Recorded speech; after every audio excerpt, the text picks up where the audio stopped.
is this part 4? This is part 4. Dennis says I got a couple of minutes to go, and I'm sure by now you're hugely impressed with my ability to stand on my head and do anything possible in a classroom.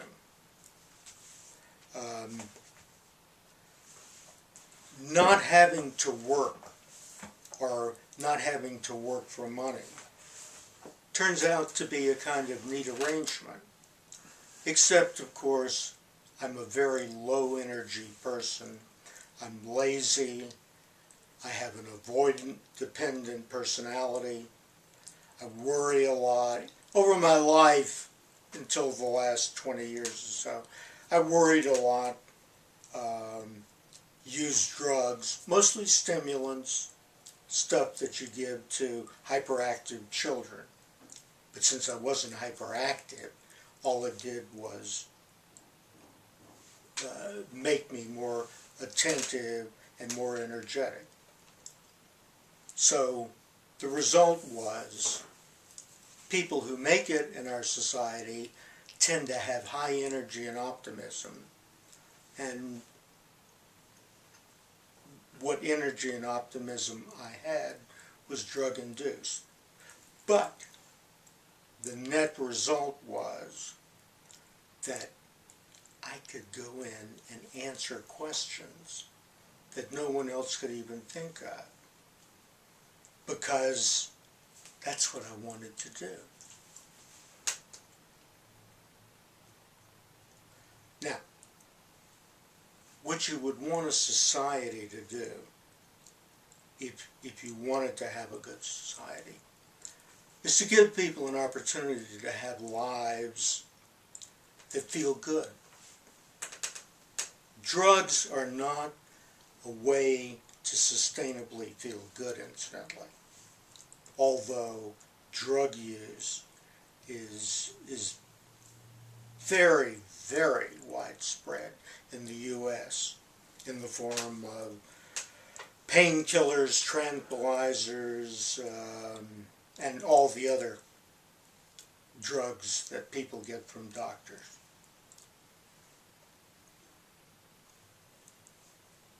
And this says to me that the activities of their daily lives are onerous, particularly work activities, which in my life tended to be fun because I could pick them out.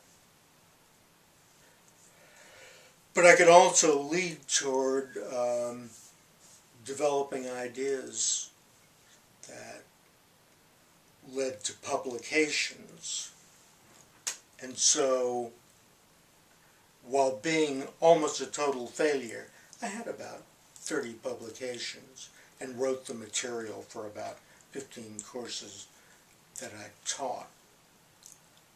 And I keep thinking of all the assistant professors who were bitching about not being able to get tenure because they couldn't get publications, or they weren't good enough publications.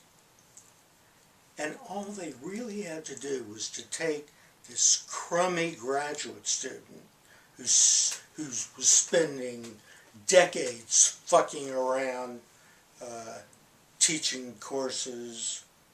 All they had to do was get together with me, milk me for my ideas, and use their prosaic skills, their prosaic organizational skills, and they would have ended up with publications, and they would have ended up with tenure. One professor did do that. He accidentally read something that I had published and hit on me. Well, I love being hit on. As long as somebody appreciates my ideas. So,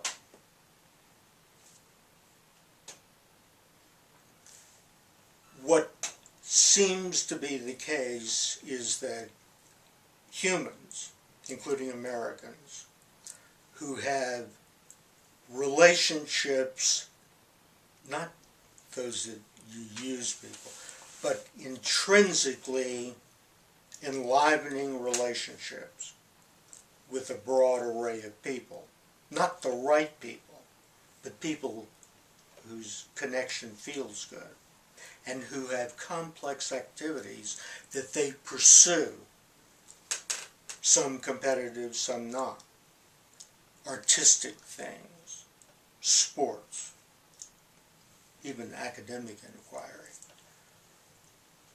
that they don't have to do only for money.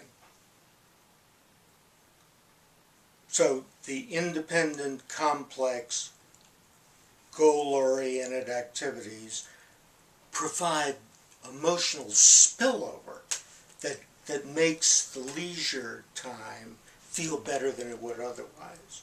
And the relationships and the connection to sites that for some reason have emotional connections, and this spills over also. So if you can arrange this, and if people can work with less concern for the numerical outcomes, either the status or the peer acceptance, then you have a chance to have a kind of joyfulness running through a good part of your life.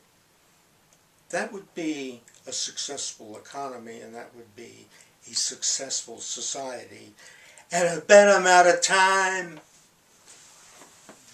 Is that it? Did you want to? Am I out? No, you're okay. Keep. Okay, then. Probably. Yeah. And so worrying about whether a bunch of people in China are producing too many linens and things and making fools of Americans, that's a waste of time. The thing to worry about is the fools that we're making of each other by a hyper-competitiveness that's measured through proxy variables, status, symbols, and such. Okay, gang, that's it.